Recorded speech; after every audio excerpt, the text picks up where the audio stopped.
मुल्क की तारीख के पहले आईनी बेंच की, जो कि तश्कील दे दिया गया है। 7 रुकनी बेंच की सरबराही जस्टिस अमीनुद्दीन खान के सुपुर्द कर दी गई। जुडिशल कमीशन में आईनी बेंच का फैसला 7-5 के तनासुब से हुआ। Chief justice Yahya Afridi, justice Mansoor Ali Shah, justice Munib Akhtar, opposition leader कौमी असम्बली उमर अयूब और सेनेट में कायद हिज़्ब इख्तिलाफ शिबली फराज की जस्टिस अमीनुद्दीन खान की मुखालफत की। वजीर कानून Azam Nazir Tarar, attorney general Mansoor Awan, Pakistan bar council के अख्तर हुसैन ने हक में वोट दिया। फारूक एच नायक, आफ्ताब अहमद और रोशन खुर्शीद बरूचा भी जस्टिस अमीनुद्दीन के हक में वोट देने वालों में शामिल थे।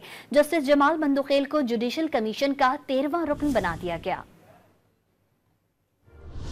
जस्टिस अमीनुद्दीन खान की सरबराही में 7 रुकनी आईनी बेंच कायम करने का फैसला। आईनी बेंच के सरबराह और दीगर जजेस के नामों का फैसला चीफ जस्टिस याहिया अफरीदी की ज़ेर सदारत जुडिशल कमीशन के इजलास में किया गया। ज़राए के मुताबिक जुडिशल कमीशन में आईनी बेंच का फैसला 7 और 5 के तनासुब से हुआ। Chief justice Yahya Afridi, justice Mansoor Ali Shah और जस्टिस मुनीब अख्तर ने फैसले की मुखालफत की। कौमी असम्बली और सेनेट में अपोजिशन लीडर्स उमर अयूब और शिबली फराज ने भी जस्टिस अमीनुद्दीन खान को आईनी बेंच का सरबराह बनाने की मुखालफत की। जस्टिस अमीनुद्दीन खान, वफाकी वजीर कानून Azam Nazir Tarar, attorney general Mansoor Awan, Pakistan bar council के अख्तर हुसैन ने हक में वोट दिया। फारूक एच नायक, आफ्ताब अहमद और रोशन खुर्शीद बरूचा ने भी फैसले की हिमायत की। आईनी बेंच 60 दिनों के लिए तश्कील दिया गया। जराये के मुताबिक पंजाब से जस्टिस अमीनुद्दीन और जस्टिस आयशा मलिक, सिंध से जस्टिस मोहम्मद अली मजहर और जस्टिस अतहर हसन रिजवी, बलूचिस्तान से जस्टिस जमाल मंदुखेल और जस्टिस नईम अख्तर अफगान, जबकि खैबर पख्तूनख्वा से जस्टिस मुसरत हिलाली को आईनी बेंच में शामिल किया गया है।